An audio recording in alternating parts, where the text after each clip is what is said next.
Hi ಎಲ್ಲರಿಗೂ ನಮಸ್ಕಾರ. ಜ್ಯೋತಿಸ್ ಕಿಚನ್ಗೆ ಸ್ವಾಗತ. ನಾನಿವತ್ತು ಮನೆಯಲ್ಲೇ ಹುಳ್ಳಿಕಾಳು ಸಾಂಬಾರು ಹೇಗೆ ರೆಡಿ ಮಾಡ್ಕೊಳ್ಳೋದು ಅಂತ ತೋರಿಸ್ತೀನಿ ಬನ್ನಿ. ಆ್ಯಕ್ಚುಲಿ ಸಾಂಬಾರು ತುಂಬಾ ಚೆನ್ನಾಗಿ ಬಂದಿತ್ತು. ನೀವು ಕಡಿಮೆ ಟೈಮಲ್ಲೇ ಸಾಂಬಾರು ಯಾವ ರೀತಿ ಮಾಡೋದು ಅಂತ ನಾನಿಲ್ಲಿ ತಿಳಿಸ್ಕೊಡ್ತಾ ಇದ್ದೀನಿ. ನಿಮ್ಗೆ ಆ್ಯಕ್ಚುಲಿ ಮೊಳಕೆ ಕಾಳಿಂದ ತುಂಬಾ ಪ್ರೋಟೀನ್ ಸಿಗುತ್ತೆ. ಸೊ ಇದು ಮಾಡೋದಕ್ಕೆ ನಾನಿಲ್ಲಿ ಒಂದು ಸ್ವಲ್ಪ ಕೊತ್ತಂಬರಿ ಸೊಪ್ಪು, ಒಣಮೆಣಸಿನ್ಕಾಯಿ, ಕರಿಬೇವಿನ ಸೊಪ್ಪು, ಈರುಳ್ಳಿ, ಕೊಬ್ಬರಿನ ತುರಿದಿಟ್ಕೊಂಡಿದ್ದೀನಿ. ಒಗ್ಗರಣೆಗೆ ಒಂದು ಮೆಣಸಿನ್ಕಾಯಿ, ಕರಿಬೇವಿನ ಸೊಪ್ಪು, ಈರುಳ್ಳಿ, ಟೊಮ್ಯಾಟೊ, ಹಾಗೆ ಚಕ್ಕೆ, ಲವಂಗ, ಒಂದು ಸ್ಪೂನ್ ಧನಿಯಾ ಪುಡಿ, ಸಾಸಿವೆ, ಜೀರಿಗೆ, ಶುಂಠಿ ಬೆಳ್ಳುಳ್ಳಿ ಪೇಸ್ಟ್, ಉಪ್ಪು, ಕರಿಯೋದಕ್ಕೆ ಎಣ್ಣೆ. ನಾನಿಲ್ಲಿ ಮನೆಯಲ್ಲೇ ರೆಡಿ ಮಾಡಿಟ್ಕೊಂಡಿರೋ ಸಾಂಬಾರು ಪುಡಿ ತೊಗೊಂಡಿದ್ದೀನಿ.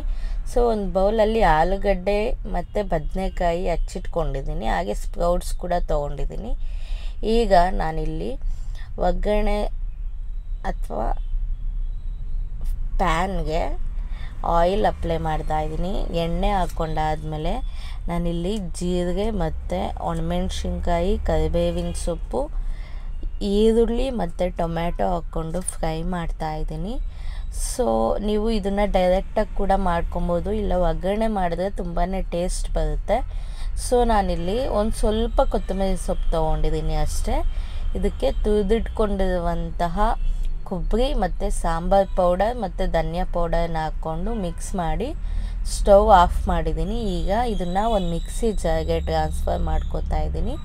ಟ್ರಾನ್ಸ್ಫರ್ ಮಾಡಿಕೊಂಡು ಒಂದು ಸ್ವಲ್ಪ ನೀರು ಹಾಕ್ಕೊಂಡು ರುಬ್ಕೋಬೇಕಾಗುತ್ತೆ. ನಾನಿಲ್ಲಿ ಒಂದು ಕುಕ್ಕರ್ಗೆ ಎಣ್ಣೆ, ಸಾಸಿವೆ ಮತ್ತು ಕರಿಬೇವಿನ ಸೊಪ್ಪು, ಈರುಳ್ಳಿ, ಒಣಮೆಣಸಿನ್ಕಾಯಿ, ಶುಂಠಿ ಬೆಳ್ಳುಳ್ಳಿ ಪೇಸ್ಟ್, ಹಾಗೆ ಸ್ವಲ್ಪ ಟೊಮ್ಯಾಟೊ ಒಗ್ಗರಣೆಗೆ ಹಾಕ್ತಾಯಿದ್ದೀನಿ. ರುಬ್ಬಕ್ಕೂ ಸ್ವಲ್ಪ ಹಾಕ್ಕೊಂಡಿದ್ದೆ. ಸೊ ಮೊಳಕೆ ಕಾಳು ಹಾಕಿ ಫ್ರೈ ಮಾಡಿ. ಸೊ ನಾನು ವೀಡಿಯೋ ಮಾಡಬೇಕಾದ್ರೆ ಪವರ್ ಆಫ್ ಆಗಿತ್ತು. ಸೊ ಹಾಗೆ ಕಂಟಿನ್ಯೂ ಮಾಡಿದೆ. ಅದಕ್ಕೆ ನಿಮಗೆ ಬ್ರೈಟ್ನೆಸ್ ಸ್ವಲ್ಪ ಕಡಿಮೆ ಇದೆ. ನಾನಿಲ್ಲಿ ಆಲೂಗಡ್ಡೆ ಮತ್ತು ಬದನೆಕಾಯಿ ಕೂಡ ಹಾಕ್ಕೊಂಡು ಫ್ರೈ ಮಾಡ್ತಿದ್ದೀನಿ. ಇದಕ್ಕೆ ಏನು ರುಬ್ಬಿಟ್ಕೊಂಡಿದ್ವಿ ಅಲ್ಲ, ಆ ಮಸಾಲ ಹಾಕಿ ಮಿಕ್ಸ್ ಮಾಡ್ಕೊತಾ ಇದ್ದೀನಿ. ಇದಕ್ಕೆ ನೀರು ಒಂದು ಸ್ವಲ್ಪ ಹಾಕ್ಕೊಂಡು ಮಿಕ್ಸ್ ಮಾಡ್ತಾಯಿದ್ದೀನಿ. ರುಚಿಗೆ ತಕ್ಕಷ್ಟು ಉಪ್ಪು ಹಾಕಿ ನಾನಿಲ್ಲಿ ಮಿಕ್ಸ್ ಮಾಡಿ, ನಿಮಗೆ ನೀರು ಎಷ್ಟು ಬೇಕೋ ಅಷ್ಟು ಹಾಕ್ಕೊಳ್ಳಿ. ಗಟ್ಟಿ ಬೇಕು ಅಂದರೆ ಗಟ್ಟಿಯಾಗಿ ಮಾಡ್ಕೊಳ್ಳಿ ಸಾಂಬಾರು, ಇಲ್ಲ ಅಂದರೆ ತೆಳು ಬೇಕಾದರೆ ತೆಳು ಮಾಡ್ಕೊಳ್ಳಿ. ನಾನಿಲ್ಲಿ 2 ವಿಷಲ್ ತೊಗೊಂಡಿದ್ದೀನಿ. ಈಗ ಸಾಂಬಾರು ರೆಡಿಯಾಗಿದೆ. ಸೊ ನೋಡಿ, ನಾನು ಸ್ವಲ್ಪ ಗಟ್ಟಿಯಾಗೆ ಮಾಡ್ಕೊಂಡಿದ್ದೀನಿ. ನಿಮಗೆ ಕಾಳು ಬೆಂದಾದ್ಮೇಲೆ ಗೊತ್ತಾಗುತ್ತೆ ಸಾಂಬಾರು ಕನ್ಸಿಸ್ಟೆನ್ಸಿ. ನಾನೀಗ ಇದನ್ನು ಒಂದು ಬೌಲ್ಗೆ ಟ್ರಾನ್ಸ್ಫರ್ ಮಾಡ್ಕೊತಾ ಇದ್ದೀನಿ. ನೀವು ಈ ಸಾಂಬಾರನ್ನ ಮುದ್ದೆ ಜೊತೆ ಅಥವಾ ಅನ್ನದ ಜೊತೆ ತಿನ್ಬೋದು. ಮತ್ತು ಗಟ್ಟಿ ಸಾಂಬಾರು ಇರುತ್ತಲ್ವ, ಅದನ್ನು ರೊಟ್ಟಿ ಜೊತೆ ಕೂಡ ತಿನ್ಬೋದಾಗಿರುತ್ತೆ. ನಾನು ಮಧ್ಯಾಹ್ನ ಲಂಚ್ಗೆ ಮುದ್ದೆ ಮಾಡ್ಕೊಂಡಿದ್ದೆ ಸಾಂಬಾರು ಜೊತೆ. ಸೊ ಮುದ್ದೆ ಜೊತೆ ತುಂಬಾ ಚೆನ್ನಾಗಿರುತ್ತೆ. ಮುದ್ದೆ ಮಾಡೋದಕ್ಕೆ ನಾನಿಲ್ಲಿ ಒಂದು ಕಡಾಯಿಗೆ ನೀರು ಮತ್ತು ರಾಗಿ ಹಿಟ್ಟು, ಒಂಚೂರು ಅಕ್ಕಿ ನುಚ್ಚು ಹಾಕ್ಕೊಂಡು ಕುದಿ ಬಂದಮೇಲೆ ರಾಗಿ ಹಿಟ್ಟನ್ನ ಹಾಕ್ಕೊಂಡು ಮಿಕ್ಸ್ ಮಾಡ್ಕೊತಾ ಇದ್ದೀನಿ. ಆ್ಯಕ್ಚುಲಿ ನಾನು ನಮ್ಮ ಹಳ್ಳೀಲಿ ತಪ್ಪಲೆಯಲ್ಲಿ ಮಾಡ್ಕೊತಿದ್ದೆ. ಸೊ ಇಲ್ಲಿ ಪ್ಯಾನಲ್ಲೇ ಮಾಡ್ತಾಯಿದ್ದೀನಿ. ನನಗಿದು ರೂಢಿ ಆಗಿದೆ. ನಾನು ಇಲ್ಲಿ ಮುದ್ದೆ ಬೆಂದಿದ್ದಾಗಿದೆ ಆ್ಯಕ್ಚುಲಿ.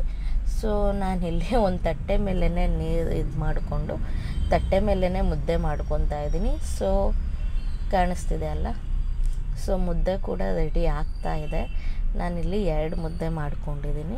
ಆ್ಯಕ್ಚುಲಿ ನಿಮಗೆ ರಾಗಿ ಮುದ್ದೆಲಿ ನ್ಯೂಟ್ರಿಯೆಂಟ್ ರಿಚ್ ಆಗಿರುತ್ತೆ. ಓವರಾಲ್ ಕ್ಯಾಲರಿ ಬಂದು ಒಂದು ಮುದ್ದೆಲಿ ಎನರ್ಜಿ ಬಂದು 236 ಕ್ಯಾಲರೀಸ್ ಇರುತ್ತೆ. ಪ್ರೋಟೀನ್ ಬಂದು 6 ಗ್ರಾಮ್ ಇದ್ದರೆ ಫ್ಯಾಟ್ ಬಂದು 2 ಗ್ರಾಮ್ ಇರುತ್ತೆ. ಕಾರ್ಬೋಹೈಡ್ರೇಟ್ ಬಂದು 44 ಗ್ರಾಮ್ ಇದ್ದರೆ ಡಯಟರಿ ಫೈಬರ್ ಬಂದು 8 ಗ್ರಾಮ್ ಆಗಿರುತ್ತೆ. ಸೊ ಇದಾಗಿರುತ್ತೆ ನನ್ನ ಇವತ್ತಿನ ವಿಡಿಯೋಸ್. ನಿಮಗೆ ವಿಡಿಯೋ ಇಷ್ಟ ಆದರೆ ಲೈಕ್ ಮಾಡಿ, ಕಮೆಂಟ್ ಮಾಡಿ, ಶೇರ್ ಮಾಡಿ. ಮತ್ತು ನೀವು ಯಾವ ಥರ ವಿಡಿಯೋಸ್ ಬೇಕು ಅಂತ ಇದ್ದೀರಾ ಕಮೆಂಟ್ ಸೆಕ್ಷನಲ್ಲಿ ಕಮೆಂಟ್ ಮಾಡಿ.